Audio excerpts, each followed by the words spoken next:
Shalom, welcome back to the Grim Truth. This is my daily recap on what's today, the 18th or some crap like that. I don't remember what date it is. Maybe it's the 16th. I think it's the 16th of June 2024. Military activity is what I titled this video or daily recap. I haven't titled it yet. I'm going to title it something like that. I don't know. So something along those lines because I've been seeing some stuff while I've been driving. But first, how was my day? It was I don't know, kind of stressful, I would say.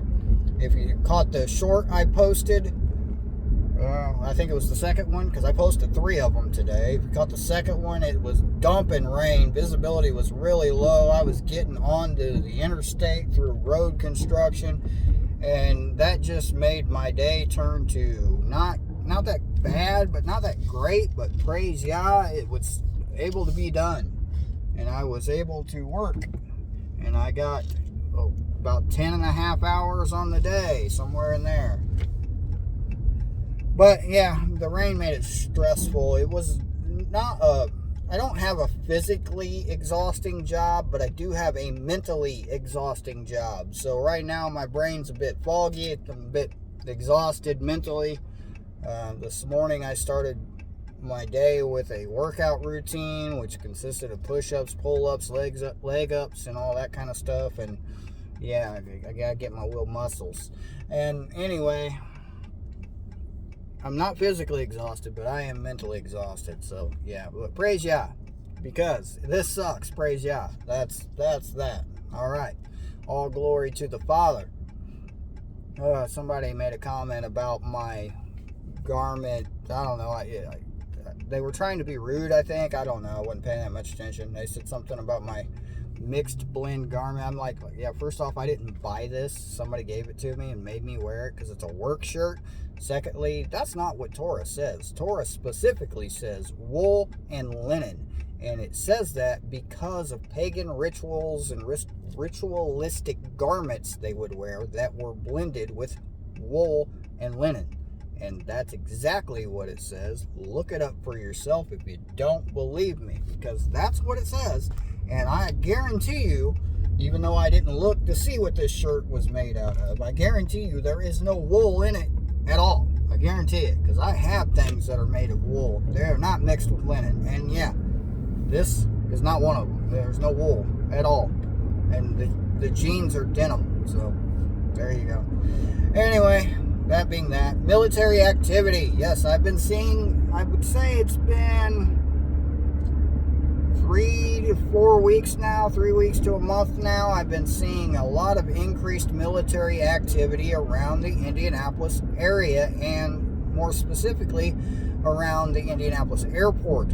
When I'm driving up the west side of Indianapolis on the interstate known as 465, which is the loop that goes around the city, I drive pretty close, almost. I mean, I could see the airport from the interstate during certain areas that I drive through.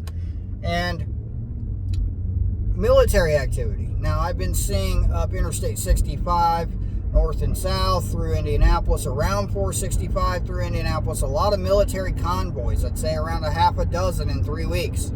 And these are active military convoys with military personnel driving trucks and armored vehicles and troop transports and things like that through the city. But I've seen things that are more interesting. I've also seen semi-trucks hauling military equipment through the city more often than usual. And I'm talking armored vehicles. Not armed, I don't think. Maybe. But armored vehicles, the Humvees with the turret thing on top where they mount whatever they mount to them, big guns, I would assume. I've seen tanks. I've seen a lot of military equipment being transported. I've seen a lot of military convoys. About 2 weeks ago, I seen military aircraft coming out of the Indianapolis airport. This is unusual because I live in this area, not in Indianapolis, but enough that I go by there often before I had the job. Too often, to be honest with you. I don't like the city. 12th largest city in the United States last time I checked. And yeah, I don't like going there at all. Too many people, high population density, really just not a good spot to be at all, ever.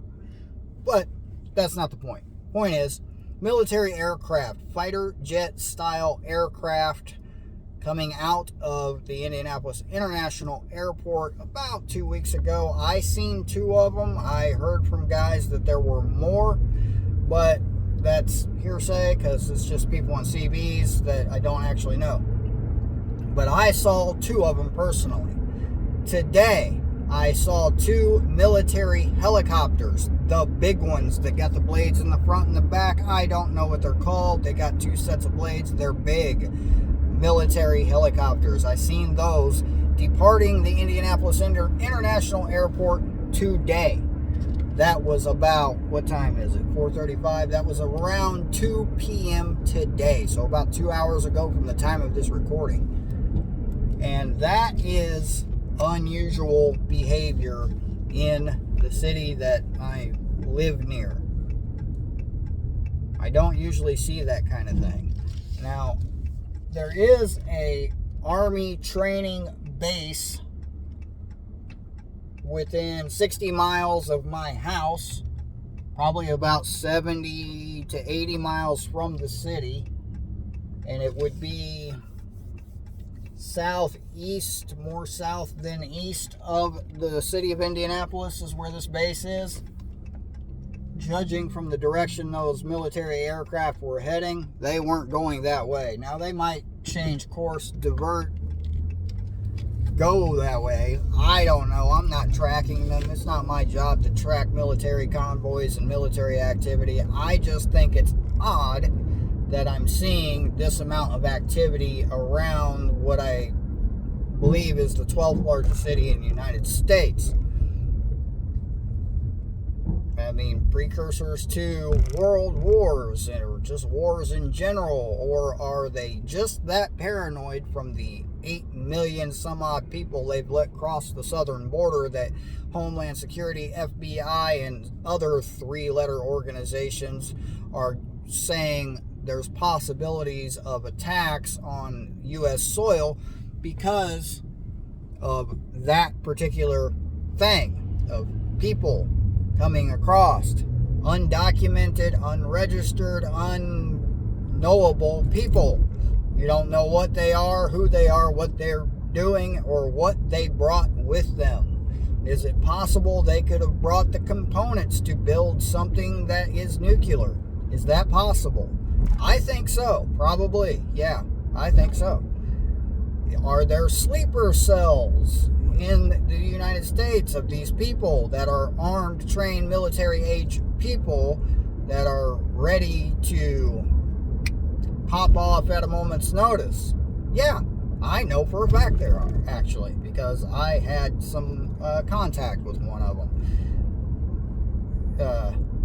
Certain ethnicities run gas stations, we'll put it that way, and I had a chat with one of them, and in my state, yes, there most certainly are, and that's just, yeah, I'm going to leave it at that. I don't want to talk too much about that kind of thing on this video. So, yeah, are we getting ready for it? Who knows? Wars and rumors of wars. It's in the Bible. Read that thing. You should really read it. It's just, you know, it's a Bible. It's instructions of life. Did you know Torah, the word Torah, doesn't mean law in Hebrew? It's translated as instruction, because it's instructions on how to not be I was about to say a bad word. I'm a truck driver. I say bad words. Anyway, it's instructions on how to do life. So you might want to read that. It's kind of important. I know men like myself, we don't like instruction manuals. We don't read instructions. We try to put the thing together without reading the thing, and then it doesn't always go well. Sometimes it goes well, not always. So, yeah, if you're trying to put together this thing we call life and these things we call families, and you're trying to do these things and you don't read the instruction manual, it might not go well. Just saying. There's a possibility it might not go well. That being said, one more interesting thing happened today. It was the last load I delivered on the northwest side of Indianapolis. town. I forget the name of that it's a little suburban town. It's got a different name, but whatever. Waste management. There is a waste management facility right off the road. I deliver the stuff I deliver to the asphalt plant that I've been delivering to, which is typically what I do on a day-to-day basis, is stockpile this place. Waste management. I don't know how local it is. I don't know how many states it's in, but it's a garbage organization. They collect trash, they recycle things, they haul things with semi-trucks to and from places. That's the extent of my knowledge. I was listening to the CB as I drove past there, because sometimes those guys are talking on the same channel I happen to be on, and they were talking a lot about the dead body that was laying next to the scales that the trucks use when they're coming and going. And a few of the guys said it looked like the body had been shot. Somebody was saying something about shootings. And a couple of the other drivers, as I came back the other way, were saying that they had covered it up, or not the drivers per se, but somebody had covered up the body with a white sheet or white cloth. So, me being me, did what I would do in the event that, SHTF is happening in my vicinity. I got the blank out of there. I'm like, no, I don't want to be anywhere around this or involved with this. I don't need to be, I'm not a witness. I didn't see it. I just heard it on the CB, but I was close enough. I was too close to whatever was going on over there. And nope, didn't want no part of it. So I was out. I said bye.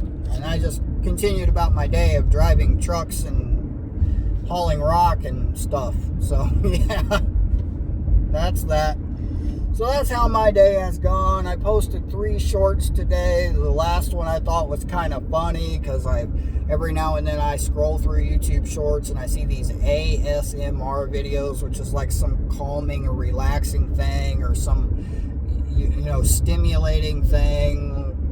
You've seen them, right? Okay.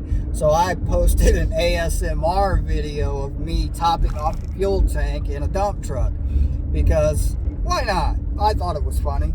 And so when you're fueling up semi trucks and dump trucks and big trucks, the hose, the pump thing, whatever it's called, is really long and it goes really far into the tank. So it causes the fuel to stop flowing a lot sooner than it should. So typically we pull it back out a little bit and fill it up to the top.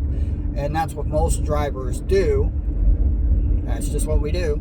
And yeah, so I recorded that on a short video, called it ASMR, and just, watch the truck fill up. Why not? I thought it was funny. Anyway, I'm done chatting. Whoa, dude, seriously. You're out of blinker fluid, man. Blinker fluid. Go buy some. Jackass. Anyway, I'm done chatting, and I'm going to commence yelling at traffic now. So I hope everyone has a blessed day, and I'll see you for the next one. Shalom.